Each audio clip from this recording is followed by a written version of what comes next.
언제부턴가 체중이 조금씩 늘고 있다는 걸 느끼게 됩니다. 특별히 많이 먹지도 않았는데 뱃살은 더 쉽게 나오고 예전 같으면 금방 빠졌을 몸무게도 이젠 웬만한 노력을 해도 꿈쩍하지 않습니다. 그럴 때 흔히 운동을 시작해야겠다는 생각은 들지만 실제로 뭔가를 하려고 하면 막막합니다. 헬스장을 등록하자니 귀찮고 유튜브 보고 따라하기엔 무릎도 걱정되고 요즘은 조금만 움직여도 쉽게 지치고 숨이 차서 결국 다시 소파에 앉아 오늘도 마음만 먹게 되는 날이 많아지죠. 하지만 그런 분들께 꼭 드리고 싶은 말이 하나 있습니다. 운동이라는 단어 앞에서 주눅 들지 마세요. 그리고 살을 뺀다는 걸 더는 어렵고 힘든 일이라고 생각하지 않으셔도 됩니다. 사실 우리가 놓치고 있던 건 바로 걷기라는 가장 간단한 움직임입니다. 걷는다는 건 누구나 할 수 있고 장비도 필요 없고 심지어 시간도 많이 들지 않는데 그 효과는 생각보다 훨씬 강력합니다. 물론 무작정 걷기만 한다고 살이 빠지는 건 아닙니다. 하지만 걷는 방식과 리듬, 자세, 시간대만 조금 바꾸면 몸은 지방을 사용하는 방식으로 바뀌기 시작하고 한 달만 지나도 뱃살이 줄고 옷 맵시가 달라졌다는 변화가 충분히 나타날 수 있습니다. 우리 몸은 운동을 시작하면 처음에는 탄수화물을 에너지원으로 가장 먼저 사용합니다. 그 이유는 몸이 빠르게 에너지를 공급받아야 하기 때문입니다. 탄수화물은 에너지로 전환되는 속도가 빠르고 혈액 속에 있는 포도당이나 근육에 저장된 글리코겐이 즉시 사용되기 좋기 때문이죠. 그래서 격하게 뛰거나 숨이 찰 정도의 강도 높은 운동을 하면 우리 몸은 지방보다 먼저 당을 써버리게 됩니다. 즉, 에너지를 빨리 끌어쓰기 위해 지방보다는 탄수화물부터 태우는 구조로 움직이는 겁니다. 이때 땀이 많이 난다고 해서 무조건 체지방이 많이 타는 건 아닙니다. 땀은 단순히 체온을 조절하기 위한 반응일 뿐 지방 연소의 정도를 직접적으로 알려주는 기준은 아닙니다. 몸이 열을 내는 데는 관여하지만 지방을 태우는 데는 다른 원리가 작용합니다. 실제로 체지방이 본격적으로 연소되기 시작하는 시점은 중간 강도의 운동을 일정 시간 이상 지속했을 때입니다. 특히 숨이 약간 찰 정도로 걷기를 유지했을 때 우리 몸은 탄수화물에서 지방으로 에너지원을 천천히 전환하기 시작합니다. 보통 이 전환 시점은 운동을 시작한 지 약 20분이 지난 시점부터라고 알려져 있습니다. 즉, 걷기 운동은 처음 10분에서 15분 동안은 몸을 데우는 준비 구간이고 그 다음 20분에서 30분이 지나면서 비로소 몸이 지방을 에너지로 사용하겠다고 반응하는 단계로 넘어가는 겁니다. 이런 구조를 이해하고 걷기를 실천하면 짧게 10분, 15분 하는 것보다 하루 30분 이상을 일정한 리듬으로 걷는 것이 지방 감량에 훨씬 효과적이라는 걸 자연스럽게 체감할 수 있습니다. 특히 숨이 너무 차지 않도록 말은 가능하지만 노래는 힘든 정도의 속도를 유지하는 것이 핵심인데요. 이 강도야말로 체지방 연소가 가장 활발히 일어나는 운동 강도 구간, 바로 지방 연소 구간이라 불리는 영역입니다. 쉽게 말하면 조금은 여유 있게 하지만 지루하지 않을 만큼의 긴장감을 유지하며 걷는 것. 이게 바로 지방이 잘 타는 리듬입니다. 그래서 오늘 알려드릴 건 이 단순한 걷기를 지방이 타도록 걷는 방식으로 바꾸는 방법입니다. 처음에는 준비 운동처럼 천천히 걷기부터 시작합니다. 보폭을 평소보다 약간 넓게 하고 팔은 편하게 흔들면서 발바닥 전체가 바닥에 닿는 감각을 느껴보세요. 이때 중요한 건 시선을 바닥이 아닌 정면으로 두고 고개를 살짝 들어주는 것입니다. 이렇게 5분 정도만 걸어도 몸은 이미 움직임을 받아들일 준비가 된 상태가 됩니다. 그 다음은 본격적인 걸음입니다. 숨이 살짝 차지만 말을 할 수는 있는 정도의 속도.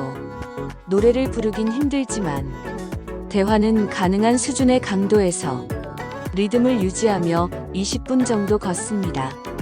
팔은 더욱 활기차게 흔들고 어깨는 편하게 내리되 등은 펴고 배에 살짝 힘을 주는 느낌으로 걸어주세요. 이때 복부를 잡아준다는 감각이 매우 중요합니다. 허리를 세운다는 느낌보다 배와 엉덩이를 단단히 고정시킨다는 느낌으로 걷게 되면 단순히 유산소 운동이 아니라 가벼운 코어 운동 효과까지 얻게 됩니다. 걸을 때의 지면도 중요합니다.